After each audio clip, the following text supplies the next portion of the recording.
page on Geocities circa 1996. Not going to talk about that. You actually had one of those? No, I have no idea what you're talking about. What is Geocities? Disaster averted.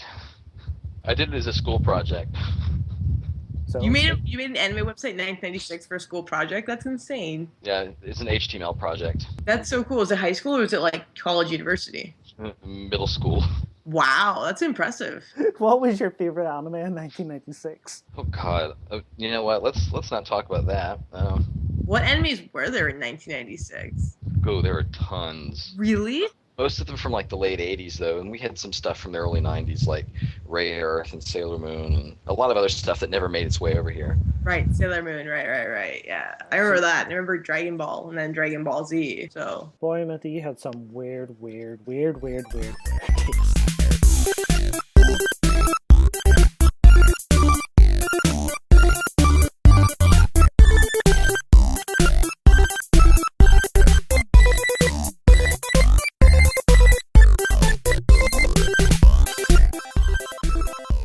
Thursday, February 13th. My name's Shaun McElroy and you're listening to Breakfastnauts here on Polygon Daily. On today's show, I'm going to be joined by two new friends. Well, one new friend and one old friend. You know my series co-regular Mintycrys, and today, the two of us are going to be joined by a new friend, a Polygon contributor, Julia Alexander. Say hello, friends. Hey, everybody. hello. Julia, it's your first time here on Breakfastnauts, and I'm not sure if people are going to know who you are from Polygon Daily, so why don't you give us a wee intro? Yeah, they probably don't, but so yeah, as Shaun said, my name's Julia. I live in Toronto, home of the infamous Rob Ford, and I'm a freelance writer by night and a national online editor for one of our papers here by day. And I've written for Polygon twice so far. Twice? What did you write about twice?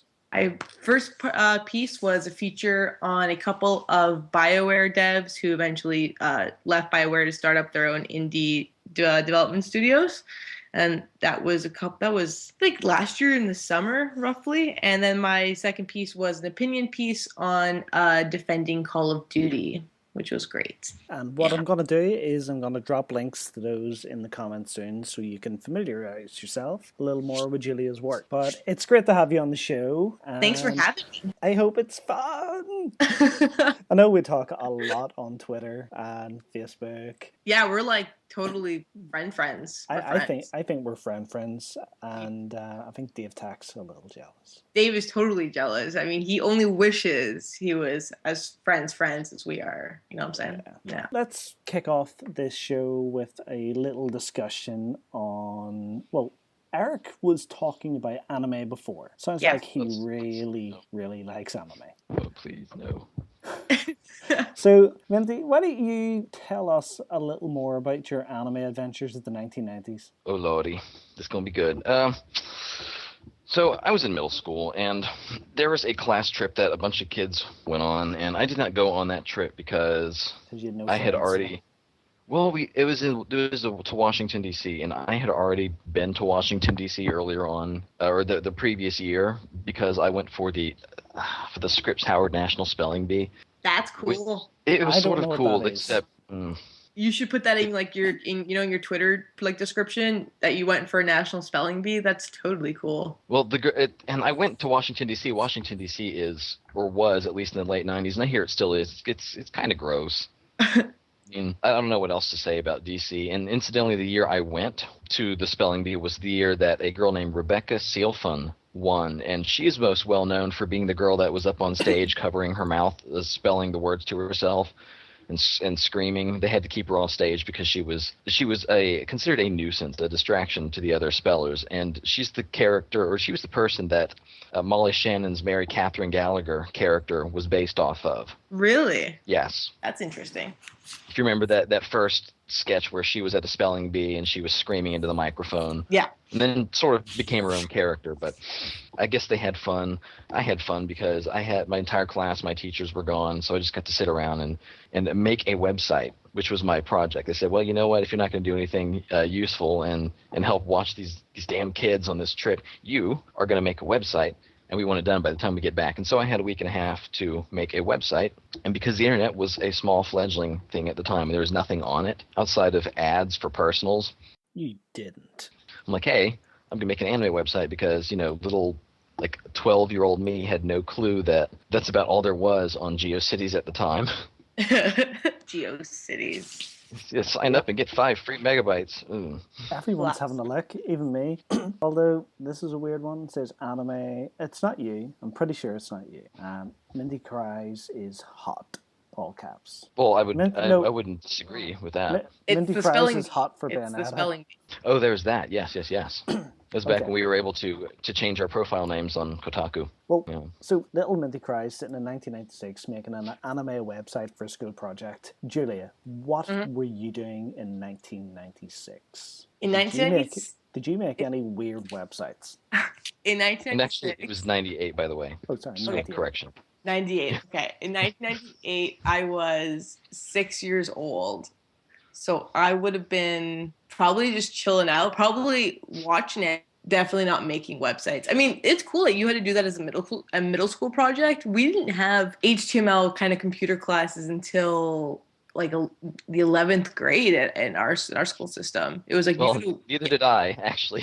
Oh, so you just knew how to do it. Well, I went to I was always placed in the gifted programs. I had pretty much severe ADHD. I mean, I could not sit still and concentrate. And I got thrown into this middle school in an urban area of Lafayette, Louisiana that I could not function in. I mean, the school was huge, and they expected us to run from one end of a gigantic school. I mean, even looking back, that school was way too big for middle school kids and their tiny, stubby legs. And you'd have 3 minutes to get to class, and it would take me 10 minutes to cross the school. And my mom pulled me out, and she put me in this little local school that was actually sort of right next to our neighborhood. It was called the Children's Community School. It was totally hippie, and I learned actual stuff there. It was so amazing. That's impressive. I mean, because the education system, I mean, it's so bizarre to me. Although I suppose our system is bizarre to other countries as well. And it's just, I don't know. There's 3 types of schools you can go to in Canada. You can go to private, which is what you would pay for. Public, which is what you guys have, public school, and then there's public Catholic, which is you don't have to pay, and it's just a Catholic school that you can go to. Interesting. Our Catholic schools are all private. Yes, our private schools are they're generally Catholic, but you have to pay $14,000 a semester for them. Whereas our Catholic schools are just because we were founded, I guess, by French Catholics. By Catholics, yeah. It's you can go to Catholic school for free, and it's the most popular type of school in Canada. So yeah. So everyone went to Catholic school. Pretty crazy. In Northern Ireland, we have mixed schools. We have Catholic schools and predominantly Protestant schools because of the social structure of Northern Ireland. I'm not sure if you guys are overly familiar with how things work there.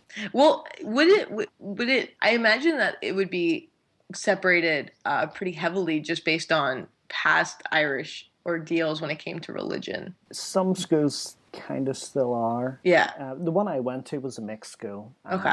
It was a pretty big school. It was the biggest one in that area of the country. And around the corner, there was one where it was mostly Protestant. And I don't know why. Well, I do know why that crap always annoyed me. It felt like determined segregation to try and educate people, which was totally the wrong way of doing things. And I kind of wish it was a lot more like the system that you guys have over there. Lafayette, Louisiana is where the Acadians ended up when they migrated south into the territories. And I managed to avoid French immersion my entire stay there. So I'm kind of proud of that. Oh, right. Yeah, because it would be, right? Do you know French at all, though? When you were growing up, did you just learn it, though? No, I got away from it. I mean, the schools I went to did not have French immersion systems or anything of the sort, and I managed to get into Spanish classes. Yeah. Although I can still, since I know some Spanish, I can read some French and parse it. When we were growing up, because French is our second language, our official second language, we had to learn it up till grade 9, and then you could drop it, which I promptly did. Yeah. It was just, yeah. I remember like everyone just hated French growing up because it was, from the time you were in SK when you're 5 years old, you're being taught French every single day for 8-9 years. And everyone hated it. Ugh. Yeah. I had to take 2 languages from the age of 11 until I was 15. Which So one did you take? No, I didn't have a choice. I had to take French and Irish. I had to study both. Interesting. It was weird because the school was very much like, ooh, you got to take Irish, and so like old Gaelic Irish. Yeah, proper Ooh, wow. old school. And whenever I got to the final 2 years of what we call secondary school, it would be your high school, I dropped Irish and took French and was one of only 3 guys in my class. The rest were all female. Well, that works out for you, racial-wise. You'd think that. I would imagine. We were like 3 nerdy guys who always were forced to sit in front of the class, and we just didn't excel for one reason or another. We were just disinterested, and I think it was the idea that once we realized that we were the only 3 guys in the class, we're like, okay, we're in the wrong place here. I had to stick it out for 2 years. But... So that's interesting though. So French and traditional Irish. That'd be fun to learn though. I think that'd be a fun language to learn. It'd be like learning languages. Hard languages would be fun to learn only because once you did learn it, you feel like you've accomplished something so great and pristine that you're the best person in the world. Like if you had mastered Russian or German, you know what I mean? Like that would be something that you could brag about to people. I think. Actually, yeah. I agree. German's considered easy. Russian is like a category. I don't know if they've changed the category system. Russian might still be considered a category 3 language, but once you get into like the category 4 stuff like Arabic, Korean, Mandarin, Cantonese, it starts to replace another language that you've already learned.